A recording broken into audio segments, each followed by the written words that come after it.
दोस्तों, आज की यह वीडियो काफी महत्वपूर्ण बात पर आधारित है। एक ऐसी बात जो लगभग हर इंसान अपने जीवन में महसूस करता ही है, और वह है मजबूरियां। आज के इस वीडियो में हम जानेंगे मजबूरियों को देखने का सही तरीका क्या है। मजबूरियां जीवन का एक महत्वपूर्ण हिस्सा है और हमारे जीवन में अक्सर आती है मजबूरी। एक व्यक्ति के जीवन में ऐसी स्थिति को दर्शाती है जहां व्यक्ति कुछ करने में सीमित रह जाता है, अक्सर बिना अपनी इच्छा के, क्योंकि उनके पास कोई दूसरा विकल्प नहीं होता। ऐसी स्थिति में हम जो करना चाहते हैं, हम वह चाहकर भी नहीं कर पाते। यह एक ऐसी परिस्थिति होती है जहां पर व्यक्ति अपने मन के अनुसार चुनाव नहीं कर सकते और अपने हथियार डाल देते हैं। मजबूरी में हमें अक्सर वही करना पड़ता है जो हमारे सामने रखा गया हो, ना कि वह जो हम करना चाहते हैं। ये मजबूरियां हमारी आर्थिक, सामाजिक, पारिवारिक और व्यक्तिगत स्थितियों से जुड़ी होती हैं। कुछ लोग मजबूरियों से कोसों दूर भागते हैं और कुछ लोग उनका डटकर सामना करते हैं। मजबूरियों से निपटने के लिए नए तरीके ढूंढते हैं। तो आइए इस कहानी के माध्यम से जानते हैं कि कैसे हम अपने जीवन की एक मजबूरी को एक अवसर में बदल सकते हैं। ये कहानी एक व्यक्ति के बारे में है जो बहुत दुखी था। एक समय की बात है, एक छोटे से गांव में एक आदमी रहता था। वह गरीब था और उसके पास केवल एक छोटा सा घर और छोटी सी जमीन थी। उसका जीवन कठिनाइयों से भरा रहता था और उसकी मजबूरी उसे रात दिन परेशान किया करती थी। अपनी पत्नी और एक बेटा होने के बावजूद वह आदमी बेहद अकेला महसूस करता। वह मन ही मन सोचता रहता कि मेरे जीवन में कितनी मजबूरियां हैं। मुझे अपने घर का खर्च चलाने के लिए रोज काम पर जाना पड़ता है। अगर मैं काम नहीं करूंगा तो मेरा परिवार क्या खाएगा, मेरा घर कैसे चलेगा। मेरे बेटे के जीवन में अच्छा भविष्य लाने के लिए मुझे मजबूरन काम करना पड़ता है। उसे अपना काम एक बोझ लग रहा था और यह सोचकर वह बहुत दुखी था। एक तरफ जहां लोग उसे गांव के तालाब पर मस्ती करने आते और अपने दोस्तों के साथ सुकून भरा वक्त गुजारने आते, वहीं इस आदमी को वहां मजबूरन मछलियां पकड़नी पड़ती ताकि उसके घर के खर्चों में खाने पर होने वाला खर्च कम हो सके और उसका परिवार यह तालाब से पकड़ी हुई मछलियां खा सके। वह आदमी मजबूर था और वह अपने परिवार को खुश देखना चाहता था, पर उसकी मजबूरियों ने उसके घर से सुख और शांति को खत्म ही कर दिया था।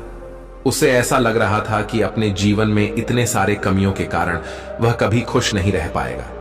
एक दिन इसी बात से परेशान होकर वह एक पेड़ के नीचे बैठकर रो रहा था। तभी एक साधु उसकी ओर आ रहा था। साधु ने देखा कि उसके चेहरे पर बहुत सारे गम थे। उस साधु ने देखा कि वह व्यक्ति दुखी होकर फूट फूट कर रो रहा था। साधु ने उस व्यक्ति के पास जाकर पूछा, क्या हुआ बेटा, तुम इतने क्यों परेशान हो? उस आदमी ने साधु की ओर देखा। वह साधु साधारण कपड़ों में था और उसको देखकर व्यक्ति सोचने लगा, भला यह साधु क्या मदद कर पाएगा मेरी। व्यक्ति ने उससे कहा, तुम तो एक साधु हो, भला तुम क्या मदद करोगे मेरी।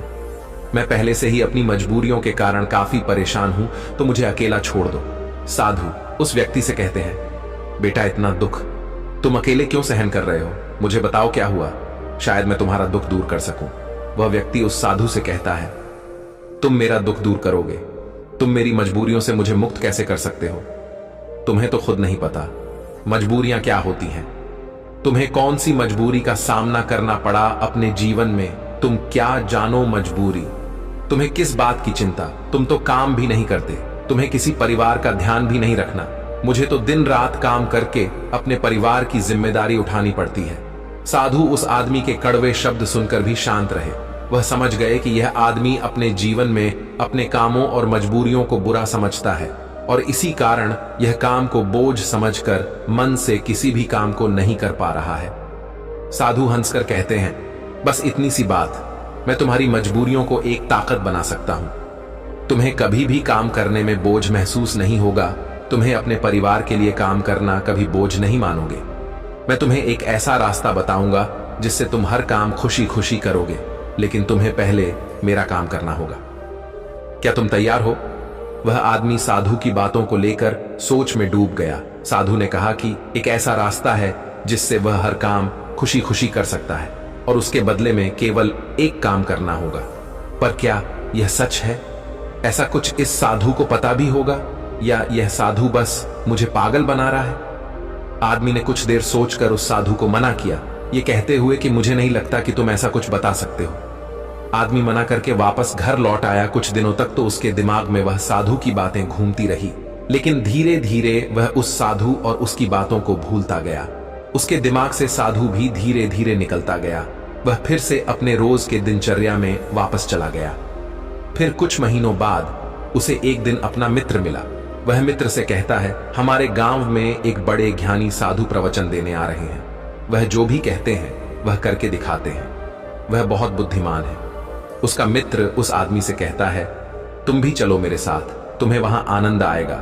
कभी तो अपने लिए कुछ समय निकाल लिया करो, तुम कितनी मेहनत करते हो। वह आदमी सोचता है, मैं तो वैसे ही अपने रोज के काम में मग्न रहता हूं। मेरा मित्र सही तो कह रहा है, कभी अपने लिए भी समय निकालना चाहिए। वह अपने मित्र के साथ उस साधु के उपदेश को सुनने और वहां जाने के लिए राजी हो जाता है। अगले दिन यह व्यक्ति अपने मित्र के साथ उस आश्रम में जाता है। वहां उसे वही साधु दिखता है जो उसे उस दिन काम को खुशी खुशी करने का मार्ग बताने का वादा कर रहा था। मित्र से बात करते समय उसने पूछा कि क्या यही वह साधु हैं जिनके उपदेश हम आज यहां सुनने आए हैं। उसके मित्र ने पुष्टि की कि हां, ये साधु वाकई महान हैं और उनके पास ज्ञान की अमूल्य धारा है। और तो और उसके पास तो स्वयं राजा भी ज्ञान लेने आते हैं। वह आदमी अपने मित्र से कहता है कि मैं इस साधु से मिल चुका हूं। फिर वह आदमी अपने मित्र को सारी बात बताता है।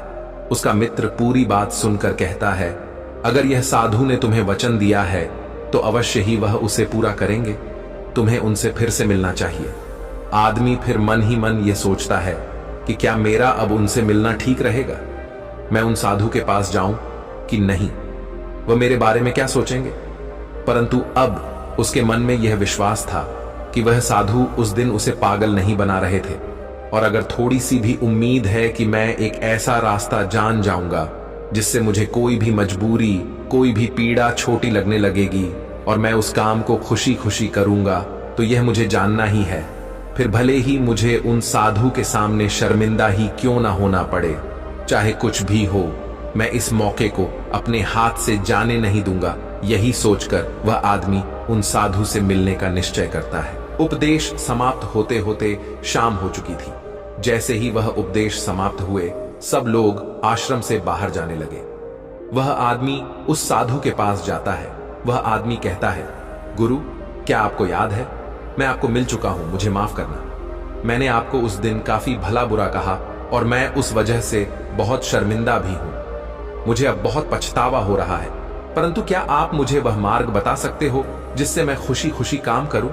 मैं आपका कोई भी काम करने के लिए तैयार हूं। साधु हंसते हुए कहते हैं, हां, मुझे याद है, तुम वही आदमी हो जो उस दिन दुखी हालात में मुझे मिला था। ठीक है, मैं अपना वादा पूरा कर दूंगा। लेकिन अब शाम हो चुकी है और मैं पूरे दिन उपदेश देकर थक गया हूं, तो मुझे कल सुबह इसी आश्रम के बाहर मिलना। वह आदमी बहुत खुश होता है और कहता है, जी गुरुदेव, मैं कल सुबह आपसे मिलने आ जाऊंगा। सुबह होते ही वह आदमी उस आश्रम के बाहर उस साधु से मिलने जाता है। जब वह आदमी वहां पहुंचता है तो गुरु दरवाजे पर रुके होते हैं। वह व्यक्ति उन साधु के पास जाता है और कहता है, गुरुदेव, मैं तैयार हूं। साधु उस व्यक्ति से कहते हैं, बेटा, मुझे अपना वादा याद है जो मैंने तुमसे किया था, परंतु तुम्हें समझने के लिए मुझे तुमसे काम करवाना पड़ेगा। वह आदमी उस साधु से कहता है, जी गुरुदेव, मैं कुछ भी करने के लिए तैयार हूं। आपका काम क्या है जो मैं कर सकता हूं, मुझे बताइए। वह साधु उसे पास के तालाब के पास ले जाते हैं। वहां एक बड़ा सा पत्थर था जो पानी के बहाव को रोक कर बैठा था। साधु उस व्यक्ति से कहते हैं, बेटा, क्या तुम्हें यह पत्थर दिख रहा है जो पानी के बहाव को रोक कर बैठा हुआ है। फिर साधु कहते हैं, तुम्हें इस पत्थर को यहां से हटाना है। जैसे ही तुम इस पत्थर को हटाएंगे, तुम्हें तुम्हारे प्रश्नों के उत्तर मिल जाएंगे। व्यक्ति कहता है, लेकिन गुरुदेव, ये कैसे मुमकिन है, ये तो इतना बड़ा पत्थर है, मैं इसे कैसे हटाऊंगा, और फिर इस पत्थर को हटाने से मेरे जीवन की मजबूरियां कैसे हट जाएंगी, मुझे कुछ समझ नहीं आ रहा। साधु कहते हैं, तुमने कहा था कि तुम मेरा कोई भी काम कर दोगे, तुम्हें इस पत्थर को हटाना ही पड़ेगा, अन्यथा मैं तुम्हें तुम्हारे प्रश्नों का उत्तर कभी नहीं बताऊंगा। अब मैं अपनी आश्रम जा रहा हूं, जब तुम ये काम कर दोगे उसके बाद तुम मुझसे मिलने आना। इतना कहकर साधु अपने आश्रम की ओर बढ़ गए। उस आदमी ने सोचा, मुझे यह समझ नहीं आ रहा है कि गुरुदेव मुझे इस पत्थर को हटाने का काम क्यों दे रहे हैं। लेकिन जो कुछ भी हो, मेरे समस्याओं का हल तो मुझे चाहिए। मैं अपने जीवन से बहुत दुखी हूं और अगर मुझे इस पत्थर को हटाने से मुझे गुरुदेव उत्तर बता देंगे तो ठीक है गुरुदेव। अगर मुझे यह करने को कह रहे हैं तो इसमें जरूर कोई बात होगी। इतना सोचकर उस आदमी ने उस पत्थर को अपने हाथों से हटाने का प्रयास शुरू किया, लेकिन वह पत्थर इतना विशाल और भारी था कि वह थोड़ा भी नहीं हिला। कुछ देर बाद थक हार कर उसने अपने पीठ के बल पर लेकर फिर से प्रयास किया। उसने पत्थर को हटाने की कोशिश की। उसने देखा कि वह पत्थर थोड़ा सा अपनी जगह से हिल गया, पर जैसे ही वह थोड़ा सा सीधा हुआ, वह पत्थर फिर से अपनी जगह पर वापस आ गया। उस आदमी का आत्मविश्वास टूट गया।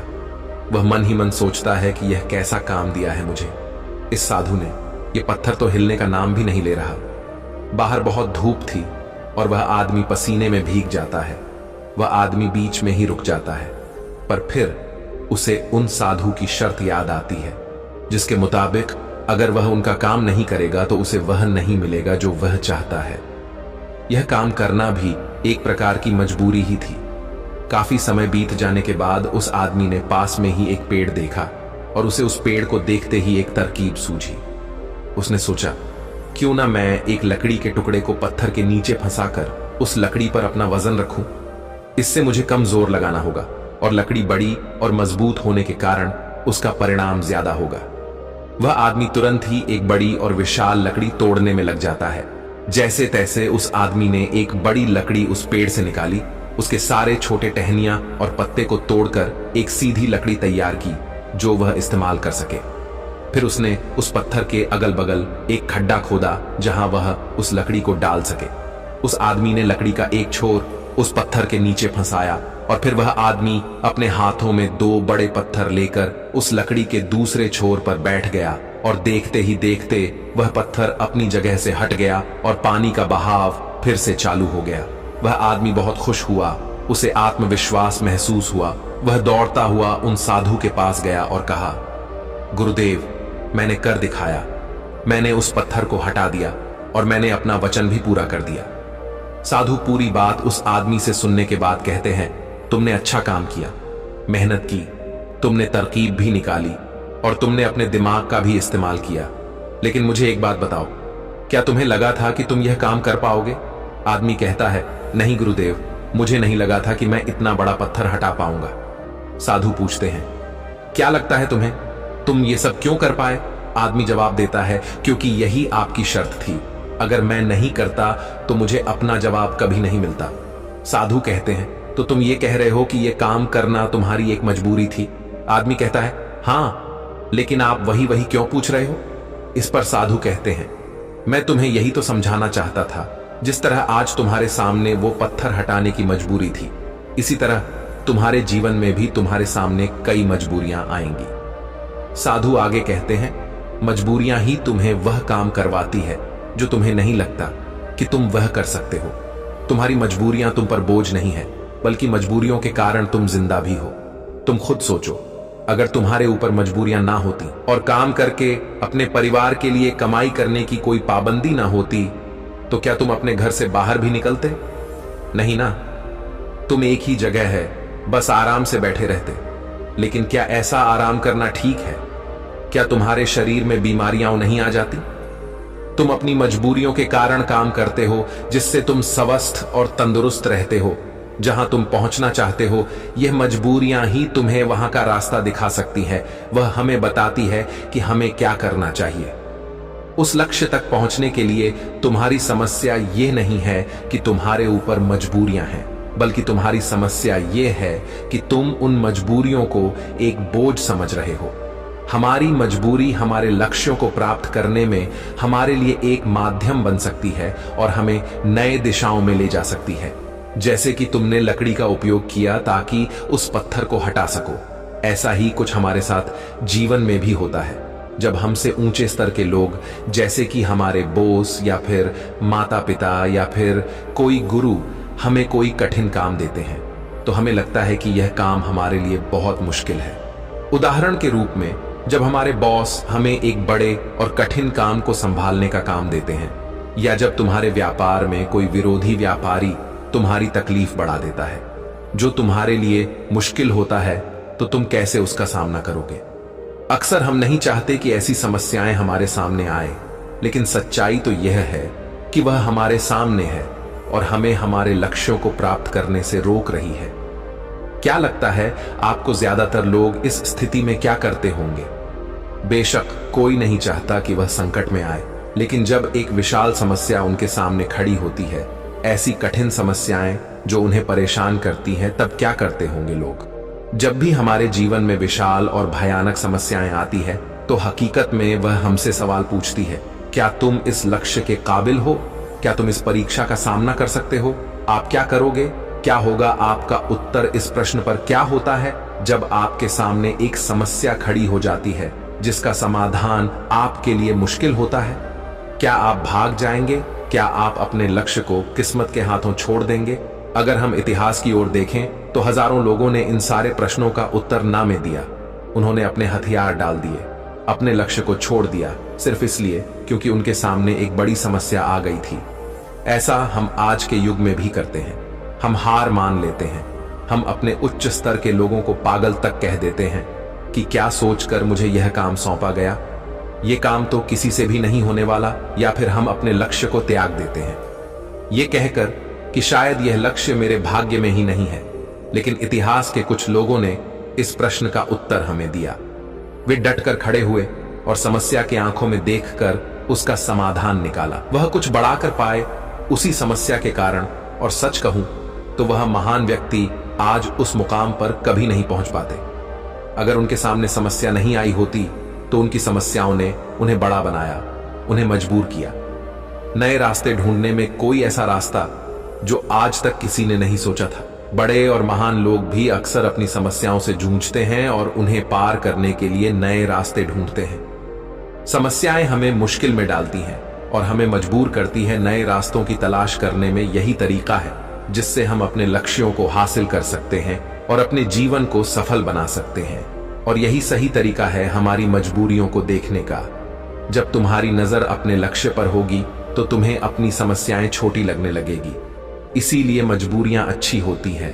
तो अगली बार जब तुम किसी मजबूरी में खुद को पाओ तो खुश हो जाना, क्योंकि यह एक मौका है तुम्हें अपने आप को साबित करने का और उसी दौरान वह बनने का जो तुम पहले कभी नहीं थे। दोस्तों, आपने आज के इस वीडियो से क्या सीखा मुझे आप कमेंट में बता सकते हैं। इसी के साथ मैं उम्मीद है कि आपको आज की वीडियो पसंद आई होगी। इस वीडियो को उस इंसान को शेयर करें जिससे इसकी सख्त जरूरत है, और उसी के ठीक बाद चैनल को सब्सक्राइब करें। तो चलिए फिर मिलते हैं ऐसी एक और नई वीडियो में।